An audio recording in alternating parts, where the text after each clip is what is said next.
Hi, my name is Amaj. I work with Youth Justice Outreach. Today we're going to be going over a video about youth adults in the justice system. My name is Elizabeth Kaufman. I'm in the Psychology and Social Behavior Department in the School of Social Ecology.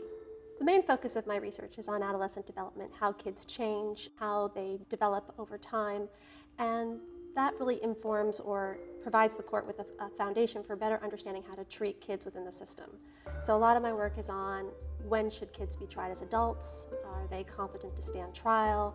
What are the right responses that the justice system should have to kids during this developmental time period? So a lot of my research centers on, if adolescents are so smart, why do they do such stupid things?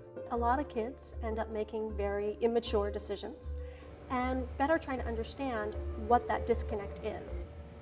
I think the disconnect has a lot to do with being misled, feeling abandoned by people you care for, not having proper tools you need to succeed, etc. These things will alter the way you interact with the world, which could cause you to be a product of your environment. So recent advances in neuroscience have shown that the brain is continuing to develop up until the age of 25. And that's particularly in the area of the prefrontal cortex, which is responsible for impulse control, planning, future orientation. Given that this is the last part of the brain to develop, it's not surprising that kids are more impulsive, don't think through their actions.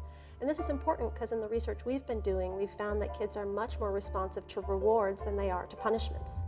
For instance, we've been following kids for the past 7 years. These are serious adolescent offenders. These are offenders who've committed very heinous crimes. And a lot of people think that if you've committed a serious crime, you must be a serious offender and that life is over, that this is a person that cannot be rehabilitated. If there's people who are not able to be rehabilitated, why are there so many treatment options? What is going wrong in the rehabilitation process to where the person is deemed not treatable?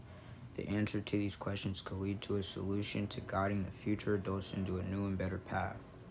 And what we wanted to do was look at what predicts who stops offending, who desists from criminal activity. A lot of people look at the predictors of what gets kids into crime.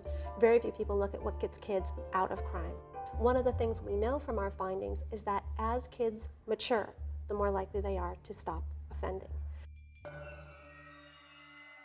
The most exciting way that I've seen my research impact policy is having the Supreme Court take up the issue of the death penalty for juvenile offenders. It's hard to believe that the United States was one of the last countries to still execute their children. So my research not only impacted the abolishment of the juvenile death penalty, but it also was involved in the recent 2010 abolishment of life without the possibility of parole for non-homicide cases for juvenile offenders. And to know that my research had an impact on the policies of this country was very exciting. If this lady was able to make a change in the country, so can we. All it takes is effort and teamwork. As a community, we have to do what we got to do in order to raise the youth right and guide them in the right direction. Examples of this would be mentoring, educating, leading, and overall setting an example for the youth around us. Thanks for watching today's video. Please like, comment, and subscribe for more. I almost forgot, click the link in the description to get to our Instagram page too. Thank you.